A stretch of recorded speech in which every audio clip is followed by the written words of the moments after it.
Hi there, welcome back to my channel, all about book summaries. And the book we are delving into is called How to Read a Book by Mortimer J. Adler and Charles Van Doren. We are on part 30, chapter 15, suggestions for reading stories, plays, and poems.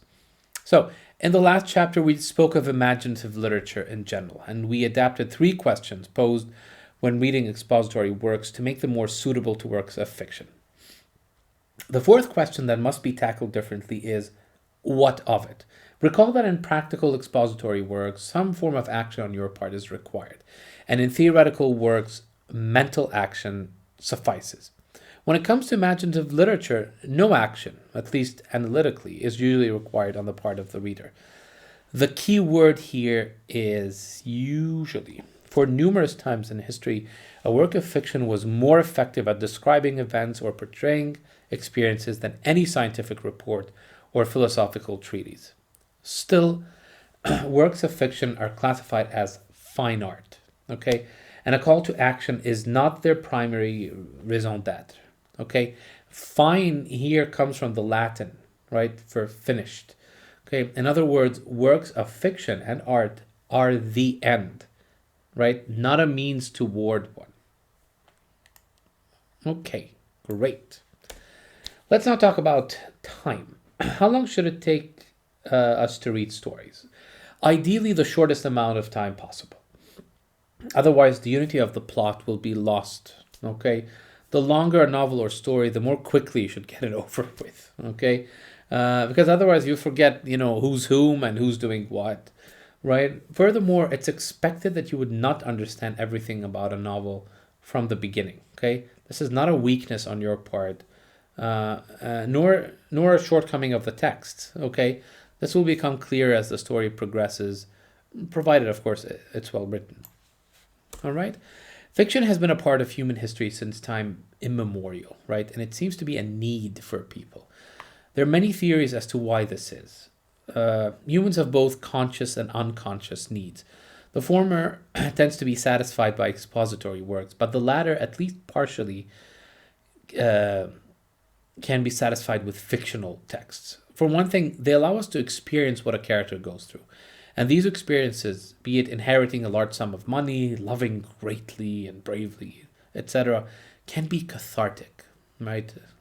An Aristotelian term, which means in this context, the purging or cleansing of emotions. Real life can be unjust, but fictional characters often get what they deserve. We may not be able to exact revenge on our unreasonable boss, but we can see it happening in stories. The reasons for and the advantages of reading fiction cannot be given justice here. Okay, so let's move on and talk about epic poems.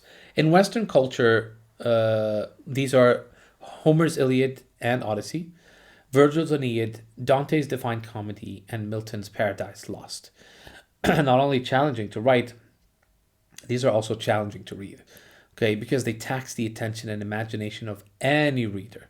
Still, reading them carefully and analytically will yield enormous satisfaction. Okay, we move on to plays, where one major challenge needs to be kept in mind. Plays were not meant for you to read them, plays were meant to be performed. So when one is merely reading them, imagination is key. Key to understanding, key to analyzing, and key to engaging in them. Okay? One method to kickstart your imagination is to pretend that you are the director. You've been given this play and you're asked to direct. How would you set this scene up, right? How would you tell that actor to say that particular line? Okay? Very useful. May sound childish, but it's very, very useful. One last tip. If a certain passage seems inaccessible, try reading it out loud. Try reading it with feeling, okay? Get immersed in the character. This might help clear up otherwise opaque sections.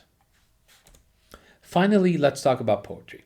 What makes something poetry is actually open to debate, okay? And it's not, again, this is not the purpose of the book, okay?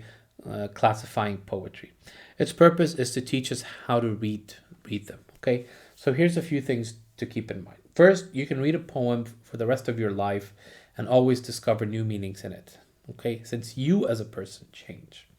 Second, always read a poem, obviously not an epic one, non-stop on the first round, regardless of your perception, regardless of your understanding, okay? Just keep reading. A poem depends on its entirety to convey its message. You will not find meaning in any isolated part. Third, read the poem on your second reading out loud. Fourth, be sensitive to keywords and literary devices such as alliteration, rhythm, rhyme, okay, and so on. Lastly, and although research into a poet's life and times is useful, do not over rely on these things, okay? And know that you can understand and enjoy a poem without such background knowledge.